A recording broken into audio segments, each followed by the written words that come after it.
Me? Yeah. Okay. Hi, it's Danny Lozano with the Brunette Edit podcast. Welcome back. If you're just listening for the first time, this is the Brunette Edit podcast, and I am Danny Lozano. So today I'm going to actually be talking about being no contact with your mom, healing boundaries and moving forward in that no contact state. And I'm going to kick off with just starting why some people choose to go no contact with their mother. You know, I spend a lot of time on social media, and it can be a good thing and a bad thing. But what I absorb is a lot of experiences that other people have. And a lot of that has to do with toxic family systems and childhood trauma and going no contact with parents. And a lot of what people say as when you go no contact with a parent is you have exhausted all efforts to try to either have them understand how they can remain in your life, meaning that they would have to alter their way of interacting with you, asking them to acknowledge the pain and the hurt that they've caused or continue to cause, and taking accountability and ownership of their actions and behavior. And when that doesn't happen, you reach a point where you establish no contact, because there is no moving forward in a relationship if it can't continue in a healthy way. And going no contact is a last resort. For most adult children, it is not the first line of defense. It really depends on the circumstances and situation. For me, I've been no contact with my mom since I was probably about in my mid-20s. And we're talking about probably 8 to 10 years. And for me specifically, even after all of the years of abuse and trauma and the abandonment wound, I still let my mom in my life. It's when she started to not respect my boundaries is when I had to put my foot down and say, I'm not doing this anymore. Like, even after all of the terrible things and the emotional pain she caused and the trauma that I have to go to therapy for and spend thousands of dollars trying to heal from, that it wasn't any of that. It was the fact that as an adult, she could not respect the boundaries that I had set. And I'll get more into that through the podcast. But, you know, there is an emotional complexity to it. It's not an easy decision. You know, it comes with grief, guilt, and growth. I think as an adult, it's really easy for your adult parents to not look at you like an adult. They look at you like a child because you are their child. But that also reflects on their emotional immaturity if they don't have the ability to look at you in terms of an adult-adult relationship, because they are still trying to manipulate you and make you feel bad and have no remorse and no accountability, just like they did to you when you were possibly a child. And so for me specifically, I would say I was abused by my mom from 5 years old to about 17. And that's only because I really don't have memories of my parents before 5 years old. I'll have a memory here or there, but most of my early memories are with my grandparents. So I couldn't really tell you like what or if that abuse went early into childhood. But it was around the time that my brother was born that I start to recall memories, and I would have been about 5 years old. You know, my mom was emotionally abusive. She was physically abusive. She was mentally abusive to me, my brother. And there was also a level of abandonment that went in that, because as present as my mom was to be abusive, she also did not want to be present with her family. And the only way I can frame that is by giving an example is we would come home from school and we never knew what we were walking into. Ever. It was like walking on eggshells because you just never knew what you were going to get when you got home. And we would have like dinner, we would do, you know, bath time, we would get ready for bed, and then we would get in bed and my parents would start fighting. And so, you know, in this safe place that you're supposed to be getting ready for school the next day is chaos. And amidst that chaos, it would be like midnight or 1 o'clock in the morning, and my mom would walk into the room, and it was always my room for some reason. It was always with me, but she would come into the room and she would sit on the bed sobbing hysterically and threatened to leave and never come back. And that my dad was making her leave. And eventually it just became like, happened so often that it was like, if you're going to leave, just leave. Like, I don't even want you here anymore. Anyway, I laugh now about it because I think that's just a trauma response. But there was really this like level of like, I need to be here, but when I'm here, I'm going to make you miserable. But then I'm also going to threaten you with leaving. And so as a child, that's so damaging because it's so inconsistent and your foundation of your home life is just so broken that there's just so many wounds that come with it that carry into adulthood. And so as I grew into an adult, I learned that my mom can never be depended on in an emergency. And I can count on all the emergencies I've ever had. I've never called my mom because when I did try to call my mom, she was never responsive. And you just think as you go into adulthood, you should be able to rely on your parents, even though you're an adult. And I just could never do that. And so the final straw for me was my mom had always been a religious person and she had always turned to God and that was her thing.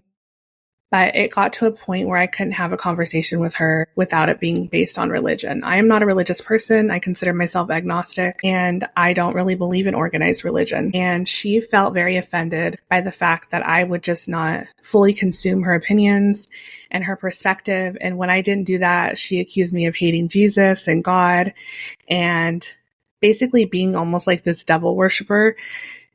And I just told her at some point, look, if we can't have a conversation without talking about religion, and every time I hang up the phone with you, you're sending me 6 or 7 text messages with like Bible verses and, links to YouTube videos with like Jesus songs, I'm not going to continue to talk to you because to me, it was just very against the boundaries that I had set that I'm just not a religious person. Like, respect that. Respect that as much as if I was Buddhist or Muslim, that my views are different than yours.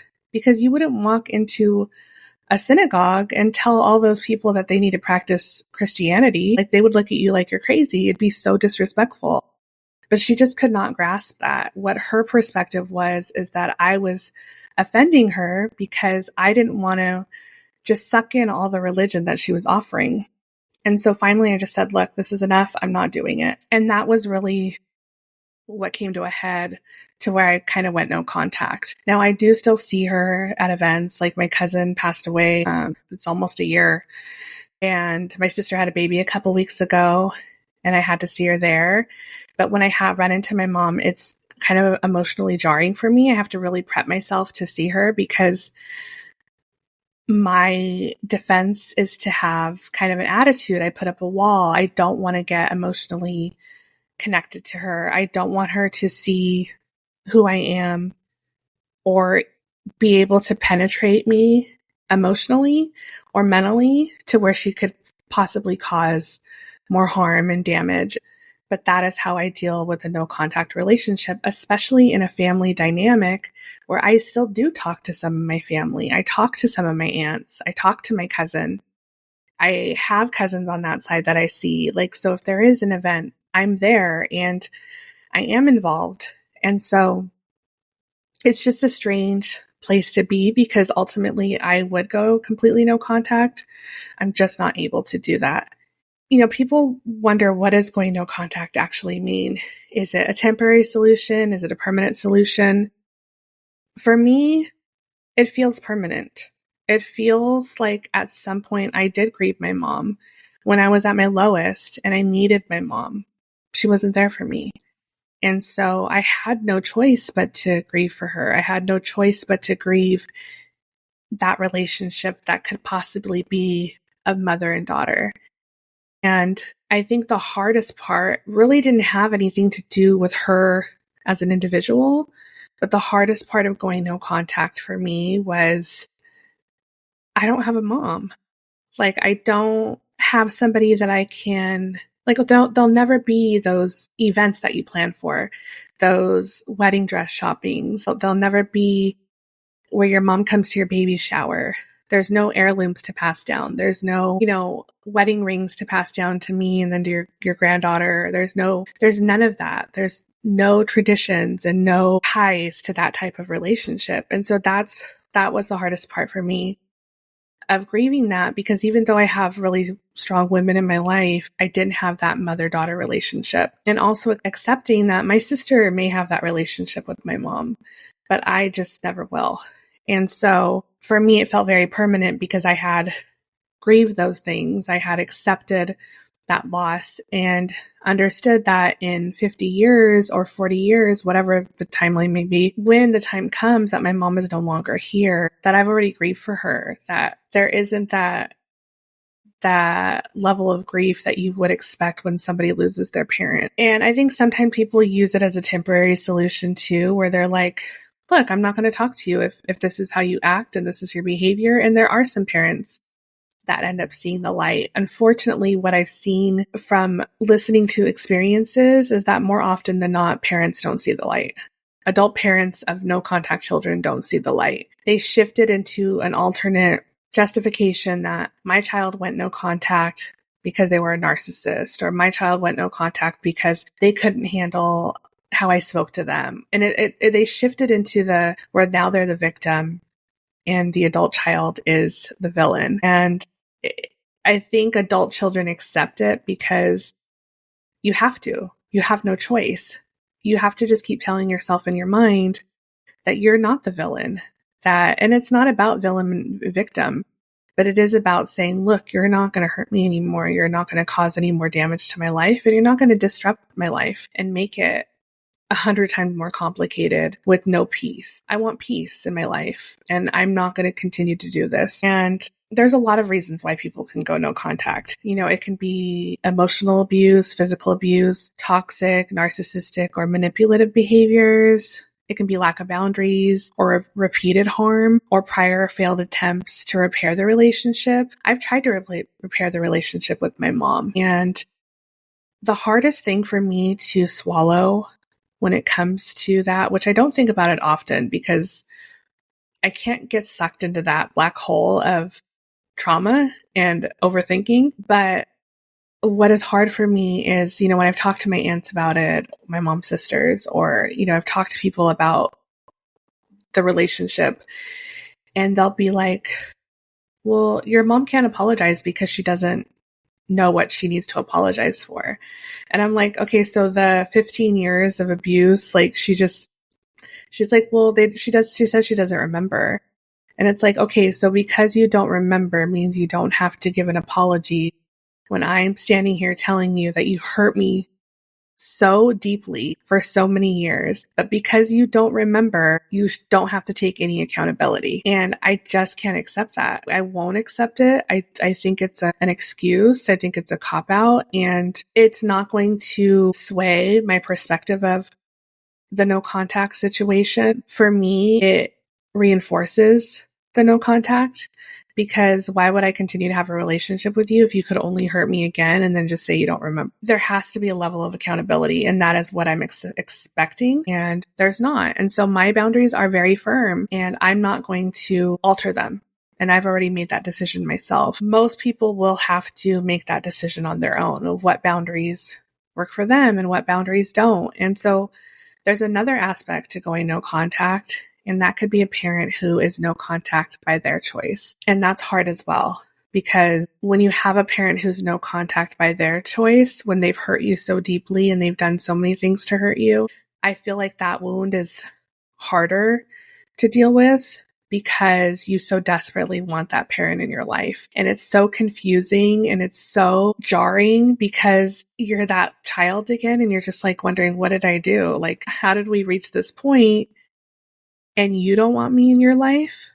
Like, you're the one that hurt me and you don't want me in your life? And so there are different types of relationships that are no contact. And for me specifically, my mother is a complete no contact long term. And I think, kind of circling back to the mourning part of that and the grief and loss, growing up, there was a time where things were so bad. My mom was dealing with some mental health things, and I remember it was like a daily thing, being terrified that we were going to get news that my mom wasn't with us anymore and that she had chosen to take her own life. And at some point I remember thinking, you have this knot in your stomach when you constantly feel that somebody's going to end their life, and especially a child. And then at some point, you just kind of accept it. Like, okay, if they do it, then it'll all be over. Like, there'll be no more chaos. There'll be no more hurt and pain. And like, in that perspective, I think is like the last resort, because you just kind of condition yourself to accept that you're going to have to go into a state of grief. And so for my mom specifically, when I got into my mid-20s and she just wasn't there, like I just couldn't depend on her, I did grieve her. I remember crying on the bathroom floor, like for my mom. And I just couldn't depend on her. I had been in a really bad car accident one time, and it was so bad. My car spun across a main street and it crashed into a building, and I hit a gas line. And I was so out of it that when my best friend pulled up to the crash, I didn't even recognize her. I was just in a state of shock. When I tried to call my mom, she didn't answer. And that wasn't the first time. It wasn't the last time that I just couldn't get in touch with her. I don't even think she called me till like 1 or 2 days later. And so I had learned at that point, like, I have to just mourn this relationship. There's nothing here to repair. And I'm never going to have the mom that I want to have, because my mom is not the mom that can give me that relationship. And the relationship that I had hoped for was like the relationship that I had had with my grandmother and my aunt, my dad's sister. But they weren't my mother. They were never going to be my mom. They were never going to assume that role as much as I wanted them to, and even as much as they wanted to. So, you have to grieve. And that's a hard thing, to grieve something that you've really never had. So you're more so grieving the idea of what you wish you would have had.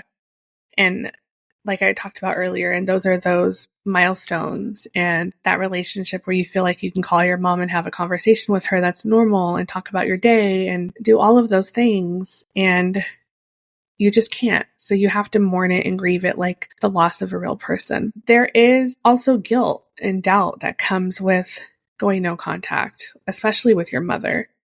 There's a societal pressure to honor your mother, to honor your parents and respect them, and breaking cultural and family expectations. Like I said, I come from a family on my maternal side that is very much like blood is thicker than water. And I kind of scratch my head and look at them and think, I don't know where you guys came up with that philosophy, because I've seen you guys hit each other. I've seen you guys leave each other on the side of the road. I had a cousin smash a bottle on my head. Like, I don't know where that comes from, because how do you hurt each other so deeply and then say blood is thicker than water, And so, but even still, there's this pressure of like, that's your mom and you only have one mom. And what are you going to do when she's no longer here? How can you treat your mom that way? And I've been in situations where like my mom would bring a friend around. I'll speak specifically to a moment when my grandma passed away. My mom, I'm assuming she was dating this guy. He was younger than her, and I had never met this guy. Nobody had ever met this guy.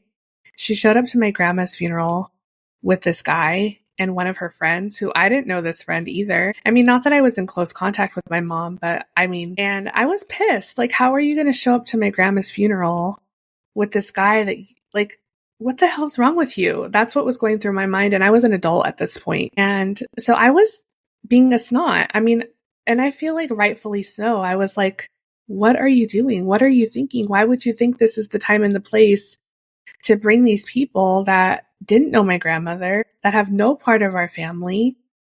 And I've never seen you with them ever in my life. And so there was this level of like, I was in my early 20s, so there was this level of like brattiness, I would say, but it was more from a place of like, I can't believe what you're doing right now. What are you thinking?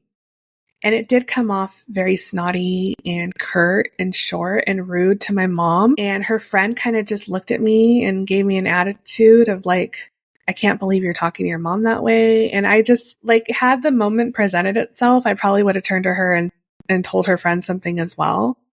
But I think her friend knew well enough to not open her mouth. But to me, it was just like, how can I honor you? How can I respect you when you're doing things like this? And I kind of looked around at the family, and it's like, nobody else had a problem with this. And am I an alien on this planet? Like, And so I just learned that as I started to see things that I didn't find were what I would necessarily assume to be a mother or motherly, that how could I honor my mother? And that was on top of like all of the other things that we had gone through with her. And I say we, I mean me and my brother. And it didn't matter to me that people thought blood is thicker than water.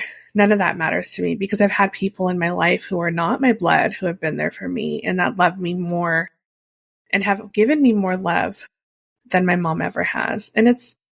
And you say love, it's not just about, oh my God, I love you. Like I'm biologically inclined to love you. It's about, let me show you through my actions and my behavior and what I do for you and how much I love you and how I respect you. And I just was not getting that from her. So there is a level of guilt and doubt that comes from it because you'll be toying with what you've been taught all your life of like respect your parents and also as a society how you should treat your parents. And then there's this other part of you that's like, but your parents are supposed to be a certain way to gain that respect and gain that level of interaction. And when they're not that way, why does that still apply? So there comes a point when you have to kind of push back on those norms and say, I'll respect you and I'll interact with you a specific way when you prove yourself to be worthy of those interactions, just like with anybody else. Respect is earned, it's not given. And so once you go no contact, there's this level of peace and emotional clarity that comes with this distance. So I've been in therapy for a long time, and every time I've gone to therapy, what they've said is that you're very cognizant of your trauma. You understand where it comes from. And then I tell them, I do understand what it is. I could tell you exactly what is causing the pain. I just can't tell you how to make it better. And so there is a relief in knowing that, like, I know where the pain comes from and I know that I can heal from it, but it is not an easy road to take. There is a lot of self-work you have to do to reach a point where you are, one, grieving or maintaining your boundaries. You're also dealing with the guilt and the doubt that's in your head because of societal indoctrination and then what your parents taught you. And then there's this sense of relief of like, okay, I'm at peace. How do I heal and move forward? And my biggest struggle has been with trauma, and I'm only going to talk about this a little bit, but trauma, it rewires your brain. And it's not just a memory you recall when you think of a traumatic moment. It's a moment that lives in your brain, and so it feels very much present, even though it's in the past. And that's why people have to heal from trauma, because it's not like a memory. And so what I'm doing now is just working on myself and my self-growth and development and trying to get past all of these things I've been holding on to so that I can reach a point where it doesn't hurt as bad. I think there's always going to be a sting with it. I don't think I'm ever going to be like, hard as stone, but I'll be able to live more peacefully with the decisions I've made. And the bottom line is that the decisions don't just come on your own. Like, it's not that you wake up one day and think, oh, I hate my parent, I'm never going to talk to them again. There are steps that you take to reach this point. It's a long journey to get here. It's not an overnight process. And so that means navigating life without contact. You will deal with family pushback and judgment. And believe me, I deal with that all the time. I had mentioned early on in the podcast that my sister had a baby a couple weeks ago. Well, that interaction with my mom was not ideal. I didn't know my mom was going to be at the hospital.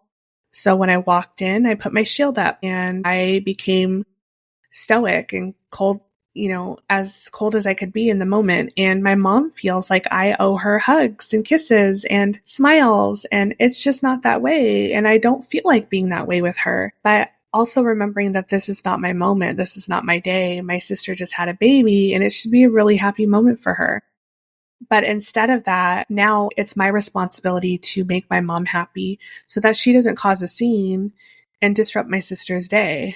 Well, what happens? I end up responding without thinking, and my mom flips out and she ends up leaving the hospital. And then I get a call from my aunt basically saying that I should have handled things differently and I need to just get over all of the things my mom did to me, and my mom's never going to apologize, and my mom doesn't want me at her funeral. She doesn't want me to cry over her casket. And I'm thinking, like, I literally don't fucking care. I don't care. And I had told my aunt, because I am close to my aunt, I said, look, we have two options here. We continue this conversation and we drive a wedge between our relationship, or we end it and we can mend things later, because we both needed some time to just breathe the air. And we ended it and we're fine. I'm not upset with my aunt. My aunt's not upset with me. But there is this level of judgment from family of, you need to get over what your mom did. We all go through things in life. And it's like, no, I don't need to get over what my mom did. And even if I did get over what my mom did, I am not required to have a relationship with her. I'm not required to set aside all of the awful things and the pain that she's caused and kiss her ass to make her happy, because that's what she wants. And some people may not understand it. And I've accepted that. There are people in my family, there are people in the world who are never going to accept my perspective of it. And do I want to argue with them all day? Not really. Do I want to make myself right all the time? I really don't care to. The bottom line is that I've made my decision. This is a decision that I'm peaceful with. If you don't understand it, you don't have to understand it. This is what I'm doing for myself. What's best for myself. And it's okay to choose peace over having that maternal connection. I have found a support system in other people. I won't talk about it today, but I don't talk to my dad either. And there's a lot of tension in my family at this point in time. And I find connections in other people. I have best friends. I'm really close to my cousin. And I found in older age, I don't need a caravan of people to make me feel secure. I have relationships with people and I go to therapy and I have my friends and I have people that I love and care about and they love and care about me. And I'm content with that. And I don't need to seek out relationships that are only going to cause me pain. And that's not just with my mom, but that's anybody. Just like dating. I would rather be single than be in a toxic relationship. And for me, I think my focus now is breaking generational curses, and generational trauma, and redefining what it looks like to be a mom when that time comes for me. And the only thing that I can say, and I was talking to my therapist about this the other day, is a lot of people rely on this justification that, well, my parents did it to me, so that's how I'm raising my kids. And if you look back 100 years or so, because it really wasn't that long ago, there's a lot of families that just never broke generational traumas. What is that saying? Spare the rod, spoil the child. And so you have all these adult children running around with trauma and going to therapy and having EMDR and ketamine treatments and everything. And it's like, because their parents did not know how to parent. They were parenting based on what their parents knew. And nobody stopped and said, maybe I shouldn't raise my kids how my parents raised me. Maybe I need to do better. And you think of, if my parents caused me so much pain and hurt and turmoil inside, what they possibly could have gone through as children. Why in the fuck would I want to pass that down to my children? So I have made a conscious decision even before having children. I'm not going to do that to them. I'm not going to do that. And it doesn't matter if my mother and her mother before her did that. I'm not going to do it. It stops with me. There's a quote that says, it ran in the family until it ran into me. And that is absolutely true. Is even making the decisions consciously now that I choose when parenthood comes for me, I won't hit my kids. I'm not going to use corporal punishment on my kids. I'm not going to manipulate them. My kids will never feel like at any point I'm ever going to abandon them. And my emotional needs, yes, they are important. But when you're raising children, their needs are more important than yours, and their safety and well-being and their care comes before yours, because having children should be a selfless thing. And I'm not saying to completely lose your identity in being a parent. I'm just saying that when you have a child, it comes with a level of responsibility, and consciously knowing that before you step into parenthood, I think is really important. And not everybody can do that.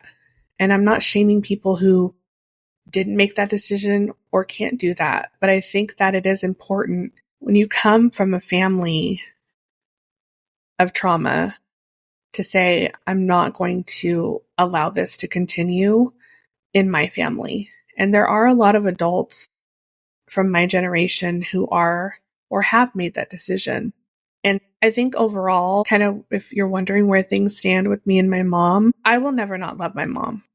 My mom is my mom. I am biologically inclined to love my mom. And when I hear things happen, there is something in me that, my stomach drops. There is that part of me that thinks of her like a mom. But I would say the ratio of that mental state when I think about her is probably 90-10. The other 90% of me has already grieved that relationship, and I don't really see a future. And that's not to say people can't change. There is an absolute possibility that my mom could change and she could do the work for herself, but that's her choice to do. I can't force her to do that. I've said what I need to maintain a relationship with her. And if she chooses to not meet me in the middle with that, then there is no relationship. And that's my choice. And no amount of guilting or badgering or scolding me like a child is going to help me sway my decision. And so if I have family listening, it's really important that they understand that this was not an easy place to reach, and it's not going to be an easy place to come back from, because I'm very firm in my stance at the moment.